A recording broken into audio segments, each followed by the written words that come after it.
4, 3, 2, 1.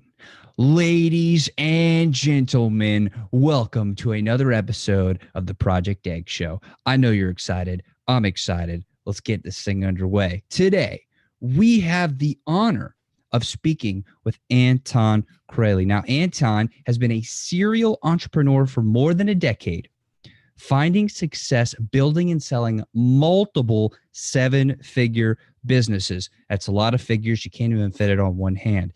In 2013, he started Dropship Lifestyle to teach people how to create profitable e-commerce businesses by leveraging high-ticket drop shipping. He was voted best e-commerce course by Shopify in 2018. Now, that's Shopify voting for that. Dropship Lifestyle, is now the top online e-commerce coaching program and has helped more than 10,000 students. I would need so many hands to count that number on my hands in 25 countries to find freedom through entrepreneurship. So without any further ado, it is an extreme pleasure to introduce Anton. How you doing today, man? Doing so good, Ben. Thanks for having me on. I'm excited about this. Absolutely. The pleasure's all mine. So let's jump right in. What is your story? Oh, man. How far back do you want to go? Whole way. Literally. Whole way. Okay. Yeah. So we'll fast forward through some of the beginning, but my story is just a regular guy. Grew up on Long Island in New York, and middle-class family. Again, nothing crazy. My dad was a butcher. My mom sold electronical components, doing inside sales. Just normal middle-class life. When I was really young, I noticed that one of my dad's brothers, my uncle, he definitely had a different lifestyle than what we had. So everything with us was good. Family, we had 2 cars, had a good house. It was safe, but he had a couple houses. He had some sports cars. He had some boats. And I remember being 5 years old, and I was like, "Hey, Uncle Chris, what's the deal here?" And he was like, "Yeah, listen, when I was about 30 years old, I made a decision to venture off on my own and leave a really high paying job to start my own business. And because of that, it affords me this lifestyle." And he explained to me, even back then, "I'm not smarter than your parents. I'm a regular guy, but I took that chance on myself. I was committed to it, and it paid off." So my story starting back then was, okay, I'm this 5-year-old kid. I know one day I will be an entrepreneur. Didn't know what that meant at the time, but I knew that was my life path. So still, finished school. I did go to college, upstate New York in SUNY Albany. In my head back then, I just thought I have to wait till I'm out of school till I could start something. It was just, I remember my senior year, dreading class and just thinking I want to be out because I'm ready. And looking back on it, once I graduated and I started, I could have easily done it when I was 17, 18, 19 and done it hand in hand. But got out of school at 21 years old back in 2006 and just got to work. Back then I bought my first business from money I saved up doing landscaping and odd jobs in the summers. And from there, just transitioned into e-commerce. Let's talk about that pivotal moment when you were 5. Yep. Why was that such an impactful moment? This is something that I think I want to be able to show people. Let's just say that wasn't my uncle, or my uncle didn't start his own business, right? And we just went to his house because we go to his house for Christmas and stuff. But we just went to his house on Christmas Eve, and it was like ours. And I would love it, have a great time. But I would never have that spark in my head, that there's a different path. And maybe like everybody else, I would see TV shows where people had big houses and had, speedboats and had sports cars, and I would think oh yeah, look at that. But that for me made it real because again, this is somebody that I had a connection with, whose house I went to. Didn't matter that he was even family, but I just saw it with my own eyes. Had him say, "Listen, anybody could do this. It's a matter of what you do with your time." And that just, it made it real for me. Again, I think if I was 5 and I watched a TV show and somebody said, "Hey, you could have all this if you start your own business," I'd be like, okay, next, back to the cartoons. But I think having somebody in your life like that is very impactful, especially because he made a point over the years. I see him once a year still, maybe twice, but he made a point "Hey, listen, make sure you're working towards something. Make sure you take your shots young, make sure you try something." And that definitely always had me moving that direction. I felt not only do I see this, but I have somebody that's confident in me even though I don't think he had any reason to. Again, we never talked about business or anything, but just you can like that's what I consider a mentor, right? Somebody like that's just there to kind of, I don't know, either you can call it mentally support you or just give you that little push and give you that confidence. So one of the things that I try to do is do that for as many people as possible. It's not like a huge time commitment. It could be as simple as like, hey, you're doing great, or hey, make sure you follow through on this. And for me, that made all the difference. Have y'all talked about that now?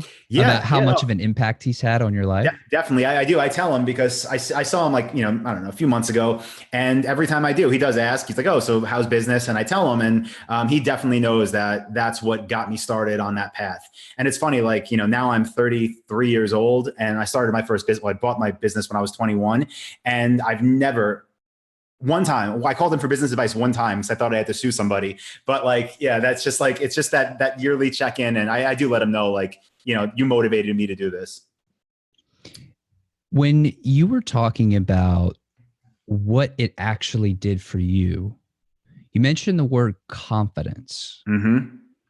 Why is that the word that stuck out amongst all the others? Probably because, like, again, I'm a regular person. Like I did not excel in school at all. In college, I did better than high school and middle school, but like middle school and high school, I was probably like a C student. So I never, I wouldn't say I applied myself or I cared that much, but I never got like confidence from that, right? Like, oh, I'm so good at, math or science or whatever. I never had that kind of positive feedback from teachers or anything. Again, because I didn't do well there. Sports, like I played sports and stuff, but I wasn't like an all-star athlete. I was just like on the team. So again, average. And, again, I didn't deserve it, but I never had the coach telling me like, hey, you're the best, you're going to do this, because again, I was average at that. So even with the business thing, I guess I could have been average. And I still think I am. I'm not like some, business genius that has everything figured out. I learn along the way, but that was like one area that I did get that feedback of like, yes, you could do this. Just, it takes time, it takes work, but I felt like, I had somebody that really did believe, not just telling me that, but believed that I would be able to make it work. At what point did his belief in you translate into your own belief into yourself? I really think it was from like, even when I was super young, like I didn't know what the path would be. Even when I was 21, I was still thinking that my path was buying different franchises. So like I was looking into like Gold's Gyms and Subway sandwich stores and pita pits. And I felt like that was going to be my business. And by the way, his business is not at all related to anything I've done or ever will do. He does like commercial heating and cooling of skyscrapers in Manhattan. So it's not, I know nothing about it. It's not like what I do, but yeah, it was the confidence that something would work if I applied myself. So I really think it was from that first conversation, maybe, 4, 5, 6 years old. I knew I would do something in business. When you bought your first business, mm-hmm. You said you had saved up money from doing landscaping and other things like that. Did you think of that as entrepreneurial when you were doing those little side hustles? Was that like part of the plan? Not really. I think I knew I would need some money. I guess I always liked to have some money, so I wasn't, dependent on anybody. So like when I was 16, I worked at McDonald's. That lasted a couple of weeks. I didn't do well there. Then I worked like a Party City. That lasted, I think, like 3 or 4 months, a little bit longer. But then I met this guy in the town I grew up in on Long Island, and he ran a company. He was a contractor, so they had like a division where they fixed up people's homes. They had a team that flipped homes. They had a team that did landscaping on those homes. So I kind of like got connected with him. And then what was good about it is I was working to make money, but he also, I guess, took a liking to me because I do consider myself a hard worker. So, when we would go from job site to job site, like I would ride with him and he would give me some advice about how he runs his businesses, how he makes investments. So I was making probably, I don't even know, $15 an hour, maybe 20. It was pretty good back then in cash, which was awesome. But I also had that added benefit of like, I didn't have an upside in the business at all, but got some cash that I could save, that I could spend, and had this now, other mentor figure that built businesses. How did you decide which business you wanted to buy, and what happened once you bought it? So I mentioned the different franchise opportunities. When I first got out of school, even while I was in school, I was going to these things called franchise expos. And they do them like, there's one in Florida, I think. They do them on the East Coast. They do them on the West Coast. And the one that I originally thought I was going to buy was the Pita Pit franchise. So it's like, Subway, but in pitas. And I went as far as getting pre-approved with the SBA, the Small Business Administration, for a loan for $250,000. And I was going to open one on Long Island near Hofstra, which is the college near where I grew up. And that was like, the way I decided on that was I met a bunch of people that were running them. They were profitable. It seemed like a business I could build and flip. But then kind of last minute, I thought, you know what? Do I want to work 80 hours a week? And like, am I that confident that I could pay this back? Because that is a lot of debt, especially when you're super young. So the way that I found my first one after that was, let me look into things that I could actually afford, mostly with cash that I saved. So the business that I first bought was not that. I didn't sign that loan. I never opened that franchise. I spent $25,000 on a delivery route for a bakery in Brooklyn, New York. So basically I got a truck and the rights to drive into Brooklyn, fill it up with boxes of cookies, then go back to Long Island and sell them to grocery stores in the territory of Nassau County, which is where I'm from. So that was the first business. And yeah, honestly, the reason I bought it is because it was the cheapest I could find. And I thought I could put some time into it and probably flip it for, 75 or 100 in a year. That was my plan. And what happened? What happened is I did it for a few weeks. I was running that business and I hated it, but I was stuck because my life savings was gone. And I did get lucky as far as like timing. That was 2007 when I was first getting into this. And that's when the book, The 4-Hour Workweek, came out. So hopefully everybody's read that. That book, a buddy of mine recommended like right when it came out. And I remember I had got home from selling cookies to grocery stores and I was like, what am I doing? Like, this is terrible. Like, I'm going to make it work because I have to, but like, I feel like I really made a bad choice, which I did looking back. But the book talks about e-commerce. So that book in 2007 introduced me to the fact that you can open, back then it was Yahoo Store, and you could pay them $29 a month. And it basically talked about how you don't need to be technical. You don't need to be, a coder. You could just use this little drag and drop thing. So I spent about a weekend. I built a website. I listed all the cookies on it that I had access to.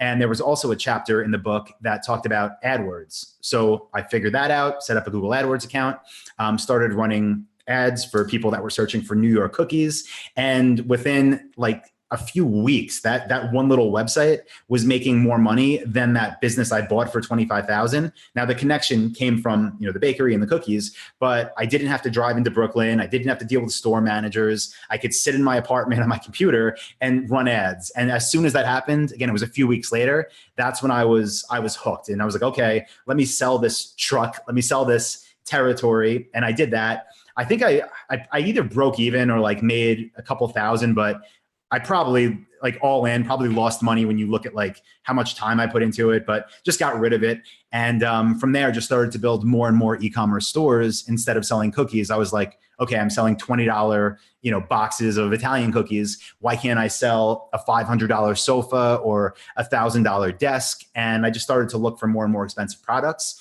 and kind of work my way up. So when you first started selling these cookies online, yep, and it started to work, mm-hmm. When was that moment where you were like, "Oh my goodness, yep, this is the thing. This is it."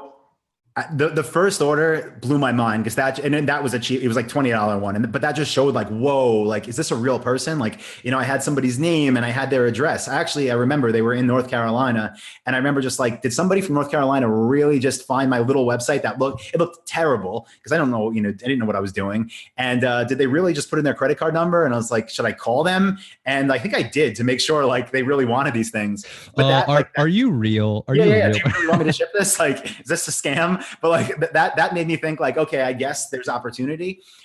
Then I think I started it. It must have been around some holiday season because, maybe it was a week or two or something like that. But I got one order and it was for a hospital. And it was like, I don't know, it was somebody that I guess orders gifts for employees of the hospital. And it was like this massive bulk order and they wanted, gift cards on them with different people's names. So they I forgot what it was, but it was just so much money for one order through the internet back then, like something I had never seen before. And when I saw that, I was like, whoa, I never even thought that was a thing. It was basically like equivalent to what I would earn if I got in the truck, drove an hour to Brooklyn, spent an hour in like filling up this thing, spent 5 hours at grocery stores, then went home. Then like maybe, a month later when everything sold through at the stores, I would have made the same amount of money while I was just like probably, I don't know, watching TV or something, and got an email that said this order came through. And that's when I was like, okay, this is real. I'm not just getting $20 orders anymore. There's opportunity to sell even just like one thing or one group of things and have a substantial amount of money come through. So I think that's what opened my eyes to what if instead of selling like bundles and individual small products, what if I just sell bigger or more expensive products? What did you find was the difference between selling those smaller, like a box of cookies for $20 and some big, $2,000 product? Like what was the difference there? So what I realized is conversions were, a little bit lower, meaning like with the cookie stuff, like those ads just, they were crazy because I don't know if there wasn't a lot of competition back then. I would assume there probably wasn't that much. Again, we're back in 2007 now. And also like, again, it's funny. Like the day I learned AdWords, I made a winning campaign because the way I did it was target every state besides New York. And the ad copy, it was what triggered it is if somebody searched for New York cookies. And then my ad would say something like, missing New York bakeries, or like missing S cookies, or all different types based on what they searched. And then it said like in the, the subtext of the ad, like get cookies, direct from our bakery that's been in business for, forgot what it was, but like, over 100 years, shipped out within 24 hours anywhere in the US. So it was just like this winning combo of like an ad that connected with low competition. So that was just like, it was crazy return on ad spend. With the more expensive items, it's still like blew my mind that people were buying. The only difference was maybe instead of needing, let's call it 20 visitors to get a sale with a cookie site, maybe I needed 100 visitors to get a sale with a high ticket site. So, spend a little bit more money before you get the sale, but makes sense because you're making more when the sale comes in.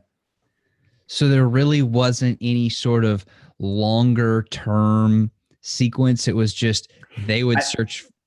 As far as sales process, no. Once I got to like over $1,000 product range, sales process wise, yes, because people would want to call a lot more often. So that's when I started to having to make sure we not only have phone numbers on our website, but we're actively like reaching out via live chat and saying you can call us, just to build that like trust factor. As far as like sales process, that's pretty much it. As far as like securing products, I sold cookies back then, not because I thought cookies would sell, because that's where I had a connection. So with the more expensive products, I did have to find connections in China. Back then, I wasn't drop shipping at all. I didn't even know it was a thing. So I think I went on Google and typed in like how to buy stuff from China, found Alibaba, and then found a bunch of suppliers that had the things that I wanted. And what I basically did was make these websites where I was selling the items, and I was saying like, this has a 4 to 6 week lead time. And then once I had some orders come in, which did happen pretty fast because I was buying ads, then I placed my first order with China. It was for a 20-foot container, so the smaller one. And I think it was around like $24,000 or something like that. And I remember I was freaking out because I still haven't been to China. And the way it works is you pay like a 30% deposit for them to start production. So I sent over maybe like 8,000, and I was like, all right, I hope they email me back. And they did. And then they were like, okay, we're making the stuff. And I was like, okay, cool. And they sent me some, low resolution photos back then. And I was like, all right, that looks like what I think it should be. And then when they ship the container, they bill you the other 70% before it gets to the port. Back then we had stuff going into New Jersey. And I remember thinking like I actually went to open the container, and I remember thinking like, this is going to be empty, or it's going to be like full of bricks or something, but it wasn't. Please. I seriously, I was praying. I was really praying, because like I probably could have bounced back, but my life would have taken a different route if I would have got a lot of nothing. So yeah, it was risky, but I believe like, especially when you're starting out, you got to take risks. You got to do it one way. So you're starting to have this wicked cool success, and you're really going all in on e-commerce. Where did you go from there? Stuck with e-commerce, but the like kind of the trajectory from that first first container went well. I shipped everything out. Literally, I was putting labels on stuff like it was ridiculous. Like I didn't know you can use fulfillment centers, but we shipped everything out. Customers got it. Customers were happy. So that gave me more confidence. Like, okay, good. Like this is repeatable. So for a while, probably about 2 years, it was finding more opportunity with products, spending more money on ads, growing the business that way. Then it was probably like late 2009, I started to have companies reach out to my websites, and they would say things like, hey, we see you sell, these sofas. We also have sofas. If you want, you could sell our products, and, here's our price list. And even then, like, I didn't know kind of what they meant. I thought like they wanted me to, buy from them like I buy from China. But after a few conversations, they were like, no. Like, you can sell our products. You can upload our 100 sofas on your website. And if somebody buys from you, you let us know and we'll ship it direct from our warehouse to your customer. Then I was like, oh, I like that. Like, that's good. I don't have to, send all this money. I don't need long lead times because those products were already in warehouses in the States. And the profit margins were really good as well, but based on, the price list they gave me. So once I did, realize what they wanted me to do, and I started to do it and started to sell those products, I saw the opportunity of, instead of having like 50 different SKUs, which is where we were, so like 50 different products, because it's expensive to bring in all these variations. Now I could have thousands of products almost overnight because it didn't cost me any money. I had to pay my developer to upload all the products. I had to spend some money on traffic to see if people actually wanted these things or not, but I didn't need this wait time and money out to China. So that was like the next evolution. Again, probably late 2009. And then I thought, okay, let me find everybody that makes couches and let me upload all of theirs. And then I thought, okay, I have everybody that makes these. What's the next thing? And what's the next thing? And what's the next thing? So just started to build more and more stores selling all different product groups.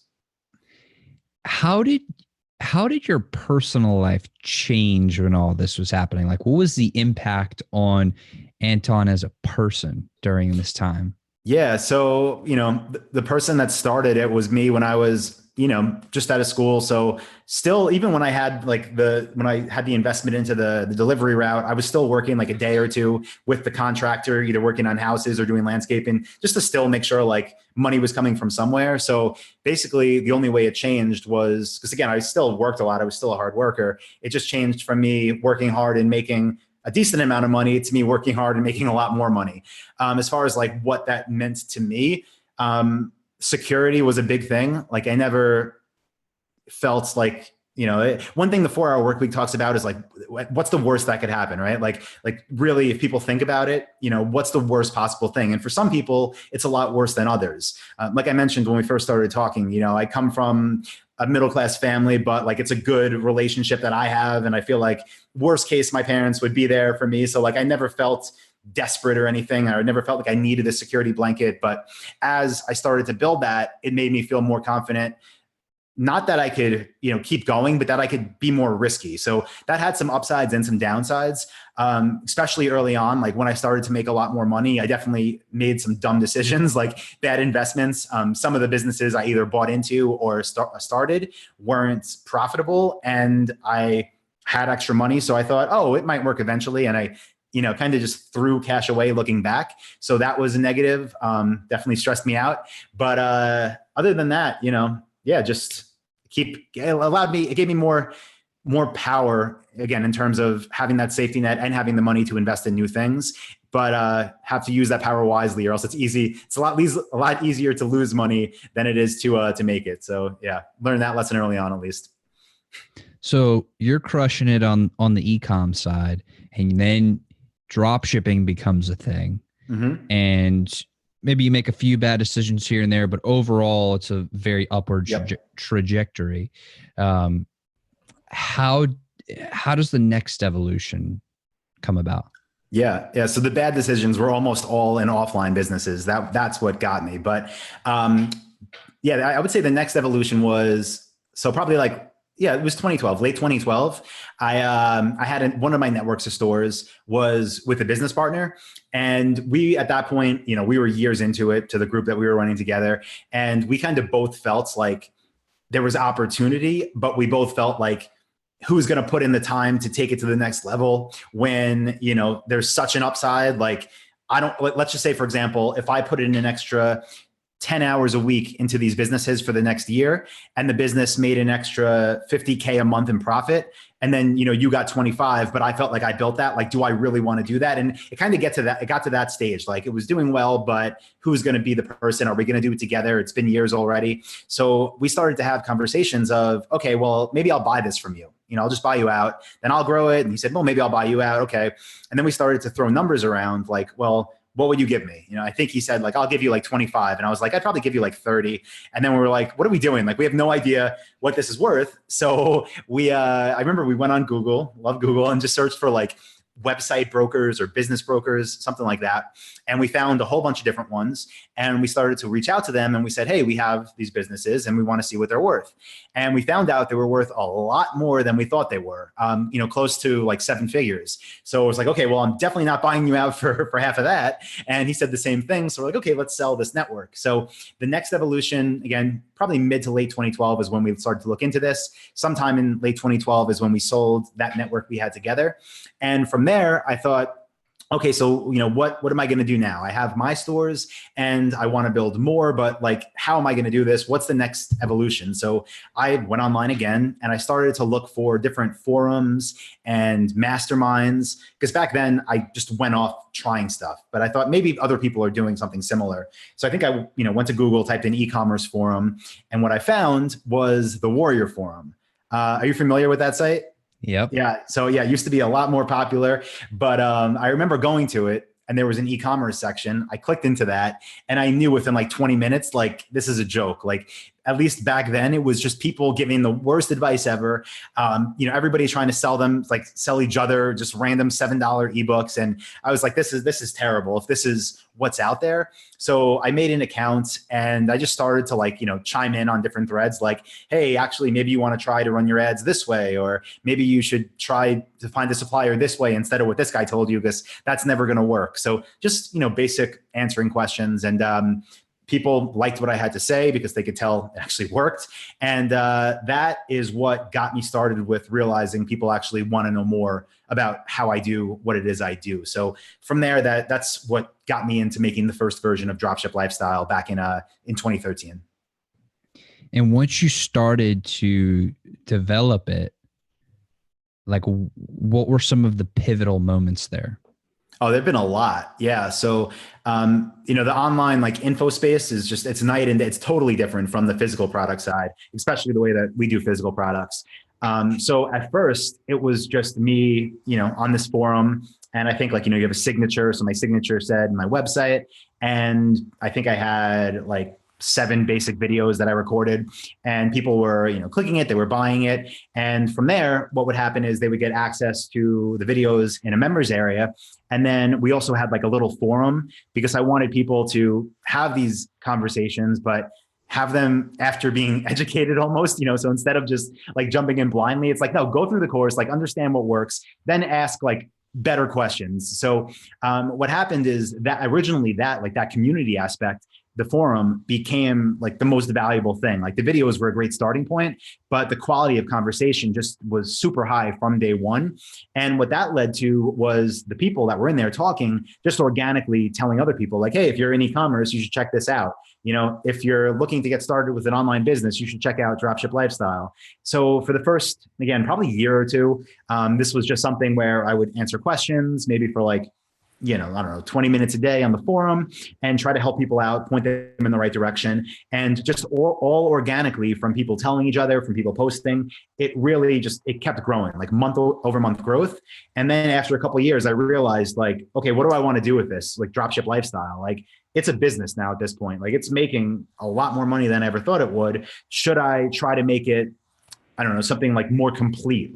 Should I have a team to support it? Should I have, ads and try to actually pay to bring people in instead of just having this organic word of mouth thing going? Should I do coaching webinars every month where I'm answering questions? So that's what it's looked like. After that first initial growth, it's looked like trying to find anywhere there's a hole in the system. The way I find out is people say, I'm confused on this or that. And then either, rebuilding the course, adding new videos, adding new tools, trying to make it as complete as possible. So that's been the evolution for the past, 6 years now, since 2013. Yep. So you have your information product business, you have your physical product business. They're both growing. Mm-hmm. How do you manage all of that? A team. Yeah. That was, one of the biggest things that held me back too with e-commerce was like not bringing anybody on early enough. Thinking I could do it all myself, thinking I was the best at everything, and not even thinking I was the best, but thinking like, if somebody else touches this, they won't know what to do. It'll break. And that, like, I had that mindset for a couple of years. But I was, by the time I started Dropship Lifestyle, I knew the reason we had been growing was because of people beyond me. So what it looked like with Dropship Lifestyle is like, I don't go out there on like LinkedIn and, websites like that and try to find these info product experts or anything. I think I just sent an email to our list the first time. And back then I was living out in, was I in Thailand? No, I was living in Vietnam, and I sent out an email and I was like, hey, like, I'm going to grow Dropship Lifestyle. We're going to make it, again, something bigger. And I'm looking for a couple people that can come on board as marketing assistants. We work, I think it was like, I don't know what it was, 9 to 4. There was good pay. There was incentive bonuses, but also like, not only will you be a part of growing this, but you're going to learn like literally like exactly what I do. So had awesome responses to that, brought out a couple people to Vietnam, and we worked together out there for maybe a couple of years, just, doing what we're talking about, making better content, filling holes, making sales funnels online to bring people in that don't know us yet. And that's how we were able to grow. Again, it wasn't just me thinking like, let me make a Facebook ad or something. It was me with people that actually cared about the program and the community, that because they already had paid and been part of it, and us all working together to make something real out of it. So now that you're here, well, actually, before I ask that question, can you tell us like, where is here? Where are you right now? What's your biggest focus? So if anybody sees me where I physically am, we just moved. I've been out in Austin, Texas for the past like 3.5 years. Just moved to North Carolina on Friday. So yeah, I'm here in my future home office with a desk and nothing else. But what the plan is now, like the reason for the move from Austin, is because we're kind of taking the next step again, not just with Dropship Lifestyle. Like I like what we're doing there, but on the physical product side of things. So one thing that I wanted to find a place to settle before I did is build not just like our office again, where I can go and get stuff done, but a place where we can also bring in physical products. And we're not going to be doing a lot of shipping ourselves. Again, most stuff we do is drop shipped. The stuff that is brought in, private labeled and whatnot, is through fulfillment centers. But I want to actually have like maybe 2,000 square feet where I can have our products. So when people from Dropship Lifestyle come to the office to hang out, or when people from, companies we work with on the e-commerce side come in, we can actually like, have something to show almost. So yeah, we can do unique things like product videos for the internet and whatnot, but we can also make the thing more real by having people physically see it. That was one thing, like with our Austin office, I loved it, but like you would have no idea what you did if you walked in there. So I don't know, I have this like vision of half, office training center, half product display / mini storage area type thing. So that's what we're going to be building here. Still looking for property, but that's what we're working on right now. What's your vision like? When you look 20 years down the road, 30, 40, 50 years down the road, what do you see? Where do you want to go? It's tough. Personally, I want to keep building businesses. I really do enjoy it. It's a passion of mine. It's fun. So I always want to be working on something that has opportunity. It's really hard to, try to gauge that far, just because things change so fast. Like if you asked me, 2 years ago, how things would be different in 2 years, with how we get traffic and how we build sites and what apps we use, I probably would have guessed something like totally different. So the main thing that I'm looking for, I want Dropship Lifestyle, at least in some form, to always be around. Maybe dropshipping completely flips the way it works. Maybe it means something different, but I want a way to actively be able to help people and engage. We also do like a live event every year in a different location in the world. And like, I love that part of it too, bringing people together. So having whatever that looks like, 20 years from now, 50 years from now, I'd like that to be a part of my life. And then from a business side, like in the physical products, it's going to be for me what it's always been, which is making sure I'm not just doing what works now, but taking about 10% of my time, my team's time, our money, and putting it into something that might have an opportunity. So not getting set in our old ways, but trying to make as much money there as we can at the same time. What do you want to leave behind as your legacy? Yeah. More so, I think, the physical product stuff is like nameless. It's a service. Basically, we're helping people get what they want. The info side, that's what I want the legacy to be. I want there to be a ton of people that say, yeah, right now I'm running business X, Y, and Z. And I remember it started way back in 2015 when I saw this guy named Anton on YouTube. I watched one of his videos and it started me on this path that led me here. Again, that book, The 4-Hour Workweek, what I do now is not related to what I read then, but it got me on that path. My uncle, what he said to me when I was 5 is not related at all to what I do now, like business wise, but it got me on that path. So putting out as much as I can to educate people and get them moving in the right direction and see where that leads them. We've talked a lot about your professional journey, but what's been going on the personal side this whole time? Yeah. When I lived out in Vietnam for about 3 years. When I was there, I met a woman that changed the way I thought about marriage and family. I always thought I'd be kind of a single guy, just never saw a need for marriage or anything. And felt the need when I found her. So been married now for a few years. We have a 17-month-old baby boy. He was a part of the reason for the move also. So personally, life's good. It's he's out of his crying phase. He's into his having fun phase. So I'm just trying to teach him to play golf every day in the backyard. And just having a good time with it, enjoying it. How has your identity changed since you became a husband and a father? Maybe on the father side, like not like internally, but from the way it's perceived, probably, because I make a lot of content. I post videos, I do podcasts and stuff. Like I used to be this guy that lived in Asia for years and that traveled the world and that was a quote unquote digital nomad. I never liked that, but like that was the identity that people saw. And now it's like, again, like I'm in the backyard trying to teach my kid how to play golf. So like maybe I seem like a different person. So still the same guy, love to travel, love to, enjoy everything there is that we could take in and that life has to offer. But I think, I'm a family man now. I'm enjoying it though. We've talked a lot about what's been going on and where you want to go and the legacy that you want to leave behind. But what drives you? What's your why, your purpose? Yeah. It's really hard. And I ask people the same question all the time because I think that, that's what gets people, like that, like underlying thing. I think for me, like it does go way back to having, again, like my uncle had that confidence in me back then. And I wouldn't say not wanting to like let him down because I thought like he doesn't, he's not like, what's going on now? What do you, but like just that, like this is my thing, right? Like business has always been my thing. I've always told people it was going to be. I've always tried to learn as much as I could. I've never done learning. Like I read, I listen to podcasts, I watch videos, I buy courses, right? So like that's my identity for myself, like somebody that builds successful businesses, has plenty of failures along the way. But I think my why is because like I want to win. I want to win in business. I want that to be my thing where over half the time I'm coming out ahead of the game. So I think that's why. That's my personal identity. What do you think the purpose of life is?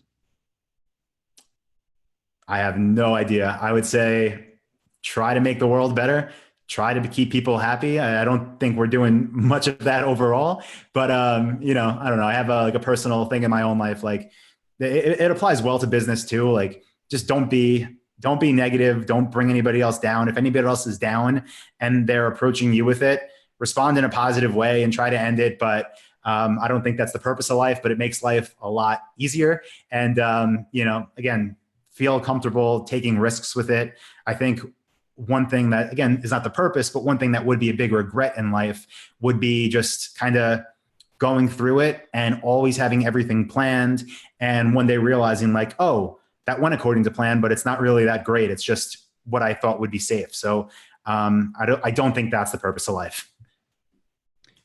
So if the regret would be, you have this plan and it goes according to plan, it's like, okay, well now what? And it's not big enough because you're playing it safe. That's exactly what I was about to ask. How do you think bigger? Yeah. A lot of it is just trying things that maybe you think you're going to fail at, as crazy as that sounds. Maybe trying things that you think might not be the best investment. So not like thinking like, oh, this is a bad investment because, if you really have a reason to believe that something is going to fail, like a valid reason, then probably don't do that. But a lot of the things that we do, like spending money on ads, like the amount of money that we spend now, I would have never, ever, ever thought that was a thing. And what I see a lot of people do, let's say the person, right, that's listening to this is out there, they're running their business and they're spending $10,000 a month on ads and it's making them a really nice amount of money in profit and they're super happy. And that's like their safety net, right? They're their safe zone and they're kind of coasting along there. I would say what you should try is like maybe next month you spend 15, maybe eventually you spend 20, maybe one day you're spending 500 a month, 500,000. So like just always trying to level up. And that's like when you asked me, what do I see in 20 or 50 years? The reason it's hard is because what I want is things to like literally grow exponentially, but I don't think that way now. Like, I don't think I'm going to spend, 10 times what I'm spending now on ads in 5 years. Cause to me, that does sound insane.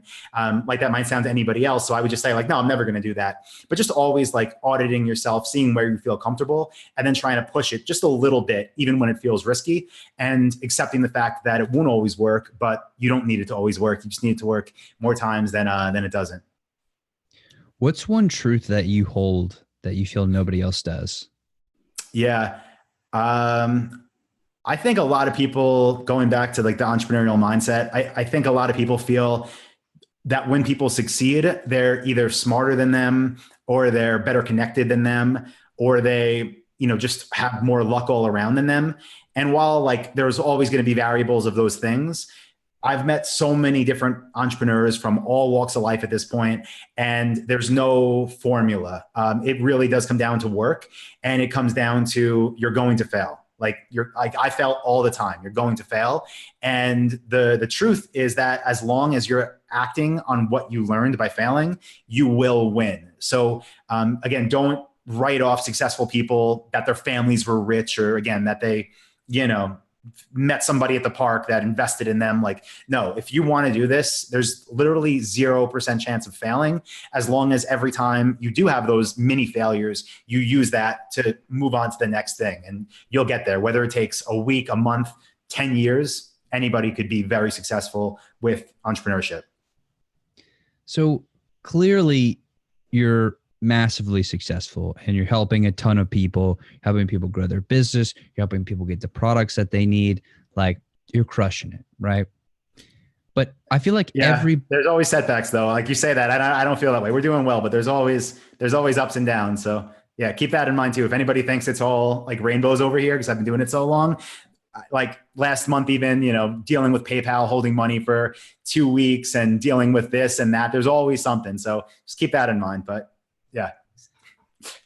So with that in mind, yeah, I feel like everybody still has a comfort zone. Yes. What makes you uncomfortable? Buying this house did. So I'm 33 years old and I've never owned a house before because I travel usually. So I usually rent. That made me uncomfortable, choosing that, like, this is a place we're going to be here for, I'm saying now, like probably at least 5 years. Commitment to location. That makes me uncomfortable. Yeah. Don't want to be geo-shackled. Yeah, no, seriously. It's new to me. Yeah. So one thing that I believe is a foundation of humanity, and I don't say that lightly, is connection on many, many, many different levels. And I'm interested in learning, what is your philosophy on developing deep, meaningful, and genuine connection with another human being? I would say I agree. I don't have many of them. I think that's for a reason. I think there's a lot of superficial relationships, especially with networking events when you're in business. I don't go to a lot of those for that reason. I'm not into like the whole popularity contest type thing. Not into the whole like, oh, let's all promote each other thing and just be friends because it's going to make us a bunch of money. So that's one reason I'm kind of like an outlier, like by myself in this world. But the relationships that I have, like my best friends have been my best friends since I was in fifth grade and I moved to a new town. My wife, again, was the only woman I ever thought about marriage with. And I met her when I was like 30 years old. So I don't have many relationships. And then I do have some like great friends from college. I do have some great friends from when I was living abroad, but they're definitely far and few in between. So like you kind of mentioned, focus on depth rather than width and knowing everybody and always being plugged in with everybody in my Facebook feed. How does somebody get that depth with you?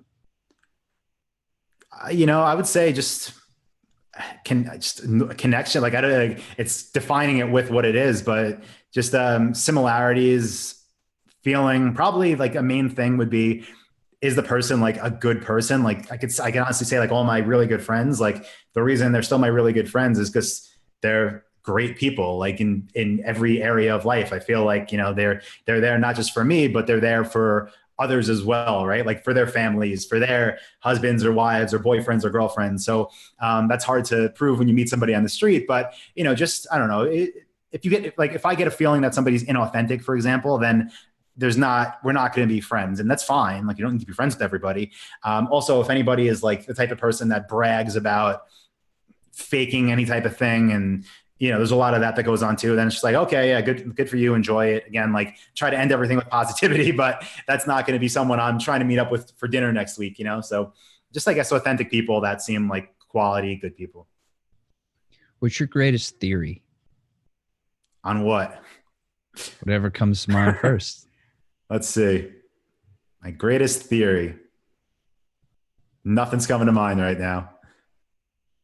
Okay, well, I'll share mine, and then maybe that can either give you some time to think, or maybe that'll trigger something. I truly believe that the purpose of life, and my purpose, and I believe for those who want it to be their purpose, theirs too, is a constant journey of self-discovery and learning more about yourself and really getting in touch with who you are at your core and fundamentally understanding yourself at a very deep level. Because I believe that there is that core of who we are, but there are also layers, right? Because there are external influences that have become a part of us, that have, interact with our core and influenced our core, and that we've taken into, we think they are our own beliefs, and then we are constantly moving forward. So there are new influences, and they're all working together, and there are many layers. So it's like, how do you determine what's really you and what's not you? And, so amidst all that, the purpose is to get clarity there and to truly understand yourself so that you can fully express who you are at the most fundamental level. That is what I believe the purpose of life is. And that is my greatest theory to date. I'm 24, so we'll see how that evolves over time. No, that's a good one. All right. I mean, that got me to think of one thing that, I don't know, like it's tied into that. And it was something I heard on a podcast. So I'm not going to give credit to the person because I totally forgot who it was, but didn't come up with this. But just thinking about, like, kind of mentioned earlier, talking about people that kind of seem like negative all the time, and like they're trying to take it out on you, or they just seem to always have something going on, right? Like a problem. And what I thought, what I think is crazy about that, like if I have a problem, again, nowhere near perfect, but like, I do think I'm good at knowing, like, okay, this thing is really like, something's got to happen. Like, let me fix this and, check it off the list or get rid of it and move on to the next thing. So on the podcast, what this person gave advice for to help figure out what those problems are in your life, if you're not happy, or if you think you're happy, but you might feel a little off. He said, like, basically what you should do is take, what was it? There was like different segments that make up, most people's realities. So like your relationship, maybe with your husband or wife, or again, boyfriend or girlfriend, your job, or how much money you make. What was the other one? Like maybe like where you live, and like there was maybe a couple more, but take all those big things and then rank them on a score from 1 to 10, like 1 being like, this thing is the worst. Like I need to quit my job because my boss hits me every day, right? Like whatever it is. And then 10 is like, the best, like, yeah, I get bonuses of $1 million every day. So he said, do that with all these categories. And then what you'll see like right away, and this worked for me too, what you'll see is some of them you'll just give like 10s. You'll be like, oh no, I really, like, this is good. This is good. And then some of them you might just give like even a 7 to, or even an 8. But if you rank like 4 things and 3 of them, have 10s, and like one of them has a 7 or an 8, then that's the thing. Like, even if you feel like a little bit unhappy sometimes, even if you think it's really high, that thing is causing you some stress. So maybe it is your relationship with your significant other. And that's where, again, focus your time there. Like, don't do a million things trying to figure it out, because that, kind of raised its hand as the issue. So I like that. And it did make some things stand out to me too. So I would recommend people do that. Figure out what the underlying cause is if you don't feel happy in life. And that's a good starting point. What are you the most afraid of? I would say, like, going back to like what drives me is like succeeding in business. And again, there's been plenty of failures along the way. So I don't know, maybe one day everything I do just doesn't work anymore. And instead of having like, I'm going to make up a number, but instead of having like a 30% failure rate, I don't know what it actually is, it goes to 60, and then it goes to 70, and then it goes to 80. And then I'm like, do I not know how to build businesses anymore? I think that probably motivates me to work too, because if that happens, it's because I stop being a student and I stop actively seeing what works. But I think I use that fear to, again, try to educate myself as much as I can. I want to thank you so much for coming on the show today. Just have a couple more questions for you, then we'll wrap it on up. Cool. Is there anything about yourself that you think is an important part of who you are that we did not talk about today? In other words, what did I miss? Yeah. Not much. I mean, I'm going to throw it out there again in case anybody's looking for inspiration. I do think I am a hard worker. When I made $7 at Party City, like, I did a lot of work while other people sat there and were like, why are you working so hard? And it was because somebody was paying me to do a job and I felt like I should do it. So, if anybody needs to like work on anything, I would highly recommend that. Like, work hard for yourself, work hard for other people. Because if you don't work hard for other people and you go for yourself, you're going to have that, like, why do I have to do all this? So, yeah.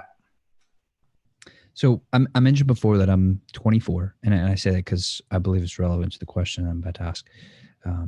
What question or questions should I be asking you, specifically me, be asking specifically you, that I just wouldn't think to ask? It depends on what your goals are, I would say. Maybe more about like mistakes and whatnot, because it's always great. Like, I love talking about what works, but a lot of the biggest lessons that I've learned over the years were from places I messed up, or places somebody screwed me over, or times I got too cocky and too confident. So maybe more about the downsides and the realities, and lessons learned over that time period. Can you give us some of those before we leave? Yeah, I mean, there's so many. I could write a book on it. One of them, would be thinking, like I mentioned, I could do it all myself, not bringing people on early enough. If you do want to scale, what I learned is you can't be the person answering customer support tickets while making web pages, while, taking phone calls. That was a big lesson. Another big lesson was making investments into someone else's business. You hear these stories of like Tim Ferriss and Gary Vaynerchuk, and they invested in Uber when they were nothing. For most people, you don't see those opportunities. You have like maybe a friend or a family member, or even like someone you went to school with, maybe, that sees like, oh, your business is taking off. Like, I'm actually working on a business too. And, we're looking for this investment for this amount of equity and things like that. And I know for me, I felt like, oh, it's a win-win. I have some money now, and I can not only help this person grow their business, but I get to get in that upside too. And it does sound really enticing. I do think, though, most of the time it's just not worth it. It could hurt relationships. It could also lose you money. And like, best case scenario is everybody wins. But even if that happens, like, there'll probably still be a point down the line where people are complaining about equity or something. So probably best not to invest in those type of projects. Another thing, I probably would say is worth mentioning is be careful, like, who you learn from and who you associate with in the business world, the people that aren't your friends. When I was young and naive, I really did think like, for a long time, I felt like everybody was in business for the right reasons. I thought people, not just for the info side, but for the physical side too. I thought people like said something that was true. And what I realized over the years is people will say anything, not everybody, but there's like sociopaths that will say anything to get people on their side and to, make a deal happen or to get some money or to get a referral. So I hate to say it, like really don't take too many people at their word, especially if it's a financial thing. And like triple check everybody you're working with, really check references. That was a big lesson. There's a lot. Those are some that had a big impact. Well, thank you very, very much, Anton, for coming on the show and being willing to talk about your story and share this time with me. I'm very grateful, and I can only imagine how busy you are. So thank you very much for that. I really do appreciate it.